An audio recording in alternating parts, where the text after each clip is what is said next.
In this video, we're going to talk about demand. So in economics, economists use supply, demand, and equilibrium analysis to understand what determines the price and quantities of goods and services.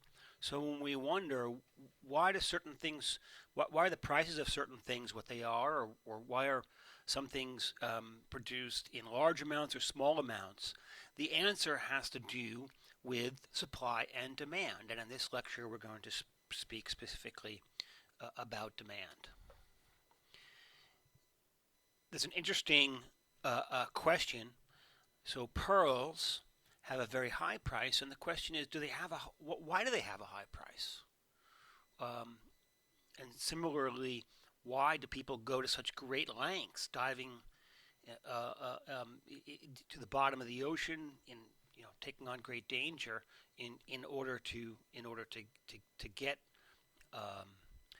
pearls? So do pearls have a high price because it takes so much to dive down and get pearls, because of the effort involved, the danger involved? Or are people willing to go to that great effort and incur that great danger because they have a high price? And I think what you'll see as we go through this is the latter is true. People will go to such great lengths to get pearls, and including take on great risk because they're able to get a high price when they do recover them. So these are the kind of things that we're thinking about when we're thinking about demand, and we say that the demand refers to something if people want it, if they can afford it, and they can plan to buy it. So demand, our wants are probably unlimited or infinite, and so everything we want is not considered demand. It's only really the things that we did, the wants that we plan to act on, the ones that we have the resources and the plans and the plans to purchase. And we talk about the quantity demanded simply as being the amount that somebody plans to buy at a particular price. Now, the most important thing for demand is the law of demand. There aren't too many things in economics where we say that there's a law, but the law of demand is one of them, meaning that it's true really in almost all circumstances.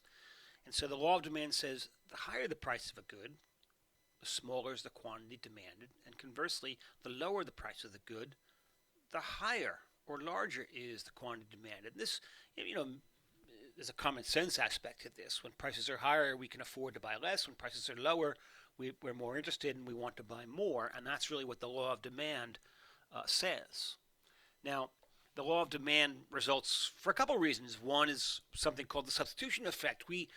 If the price of something is high, like an apple, we don't have to buy an apple. We can substitute buying an apple with buying a pear. Now, an apple and a pear aren't identical, but they're close enough. They're both fruit and sweet and crunchy, and probably good for us. So when the price of something is high or it goes up, people seek substitutes, and that's part of what drives the law of demand. It's part of why the law of demand exists. The other fact is what we call the income effect. When the price of a good or services goes up, people can't afford all the things they used to buy. They have to rebalance their budget, and so they're going to demand less of things that when prices go up. So because of these two factors, we have the law of demand. When prices are higher, the quantity demanded is lower. When prices are lower, the quantity demanded is higher. And so if we were to put that on a graph like we do on this page here, you'll see a demand schedule or a demand curve. Now, when we talk about demand, we're talking about really the relationship between the quantity demanded at all the different price points that might happen. And so, and the demand curve reflects that. So the demand curve is downward sloping. That's the law of demand in action, so to speak. You can see when the price is high, when it's $4, maybe only 12 units might be demanded. The quantity demanded is 12, and when the price is low, it's $1. the quantity demanded is 55 units. So that's the law of demand. The higher the price, the lower is the quantity demanded, and vice versa. And so we can look at a demand curve as this downward sloping curve, and it represents, it's governed by the law of demand, or represents that law of demand. And it really shows us the demand curve or the demand schedule, all of the quantities demanded at all of the different possible price points. Now, sometimes we say that the demand curve is a willingness and ability to pay curve. If there's only a smaller number of units available, let's say there's only 12 units available, well, the price is going to be $4. And so it's only the people on the upper part of the demand curve that are willing to pay $4. And so those are the people that are both willing and able to pay this higher price for the limited quantity that's available. In this sense, willingness to pay represents the marginal benefit. Certainly the people who are willing to pay that higher price have some sort of, have a higher valuation for the small quantity that is available. People on the lower part of the demand curve at points A and B and C, for example, and even D, they don't value the product that high. They're not willing to pay that much, and so they pass, if you will. They don't buy it, and it's only the people at point E that value it that much, have the willingness and ability to pay, and so their marginal benefit is greater than $4 if they're willing to pay $4 to get the few short units that are available. Now, we have a demand curve, and we might be at one point or another point on the demand curve, and sometimes the price of a good will change and everything else remains the same, and so we have a different quantity demanded at the different price. And when we have a greater quantity demanded, we say there's an increase in the quantity demanded. When obviously when there's a smaller quantity demanded, there's a decrease in the quantity demanded. But the curve itself doesn't change here. We're just moving from one point on an existing curve, on an existing schedule or relationship, to another point on this curve. So in this case, demand is the same. The relationship between the quantity demanded and the price at all the different possible price points hasn't changed. It's just the quantity demanded is changed based on the fact that the price has changed. And so we say this is a movement along the demand curve. We contrast that with a movement of the curve itself. When something influences the buying plans of people other than a change in the price, then the quantity that people plan to buy changes at each different price point. So the whole curve itself moves. And in the case, if the amount that people demand is, if the quantity that people demand is greater at every price point, that's an increase in demand. That's the green curve. So we move from D1 to D2. That's an increase in demand, which represents a greater quantity demanded at every price point. The opposite is true when there's a decrease in demand. The whole curve moves to the red curve, D3. So at every price point, the quantity demanded is lower. And so we contrast a movement along the curve with a movement of the curve. And so when we move along the curve, we just say that the quantity demanded has increased or decreased. And when the whole curve itself moves, we say that the demand has increased or decreased. And we can see them both here, the movements along the curve. There's an increase or decrease in the quantity demanded. And we differentiate that from an increase, a movement of the entire curve, which represents an increase in demand in green or a decrease in demand in red. Now, what would cause a demand curve to move? Well, there's really 6 factors that can change demand and cause the whole demand curve to move. And so we'll go through each one of those. The first is the price of a related good. So if the price of a substitute changes, let's say the price of a substitute increases, Well, the demand for the good that it's a substitute for also increases. So let's say that we're looking at the demand for apples. If the price of pears increases, some of the people who used to want pears will now demand apples instead. So the demand for apples increases. As all the old people who wanted apples, and then we have, and then also some of the people who used to want pears, but don't want them any longer because the price of pears has increased. And the opposite is true. If the price of pears go down, some people who wanted apples will now choose pears instead, and so the demand for apples will decrease. And so that's the price of a what happens when the price of a related good, in this case a substitute, changes.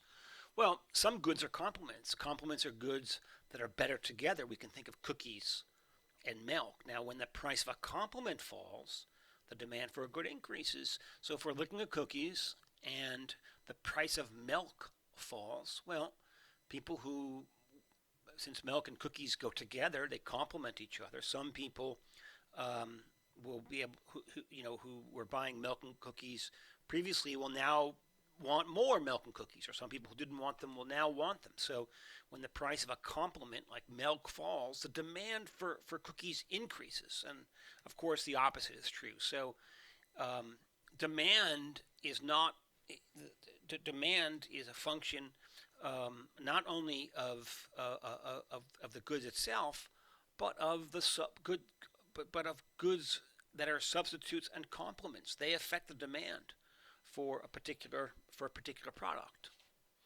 Now, the second thing that affects demand is expected future prices. If we're expecting prices to go up in the future, we demand more today of a particular product. What's our demand for Amazon stock? Well, if we think Amazon stock's going to go up tomorrow, if the price today is $37.58, and we think that in the future, tomorrow, the next day, next week, it's going to be $47.58. We don't wait for the price to go up.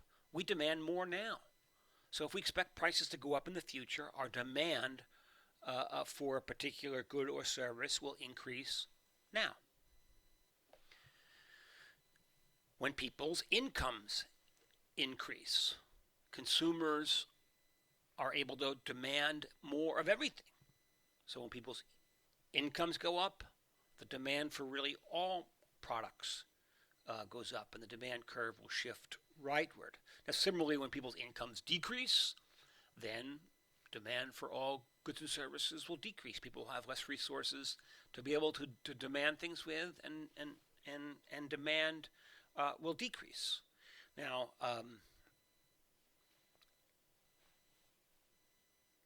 another way that demand can increase is when people have an expectation that their income will go up in the future, or if they have access to more credit, more ability to borrow. In both of these cases, I'm able to, if I'm starting a new job soon and I'm expecting my income to increase, I don't have to wait to buy some things. I might demand more things now. I may need to buy more clothes and maybe a car or different things in order to start my job.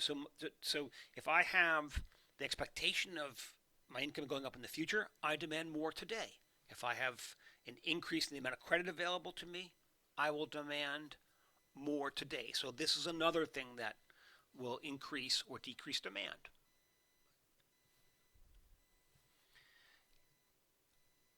The fifth item that can increase demand is population. The larger the population, the more consumers there are, and in aggregate, the greater is the demand for all goods.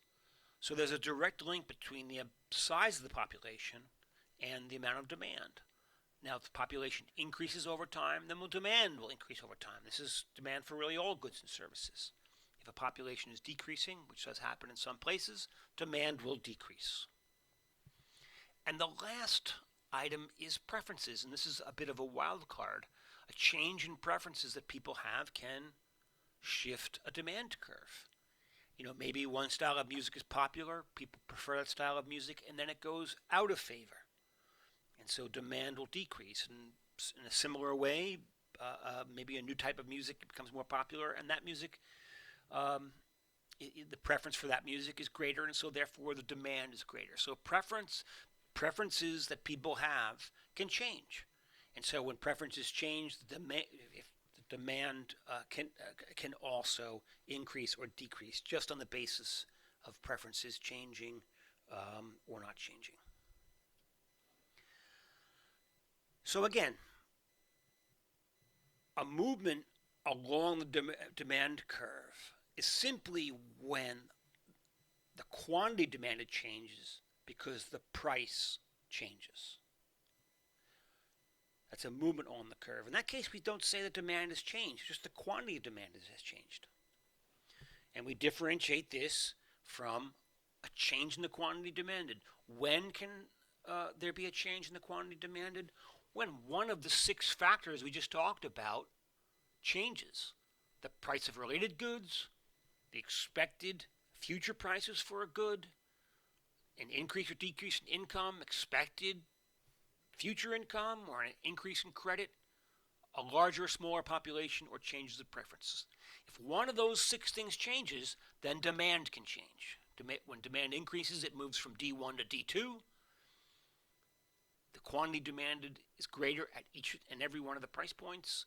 And when demand decreases, we go from D1 to D3.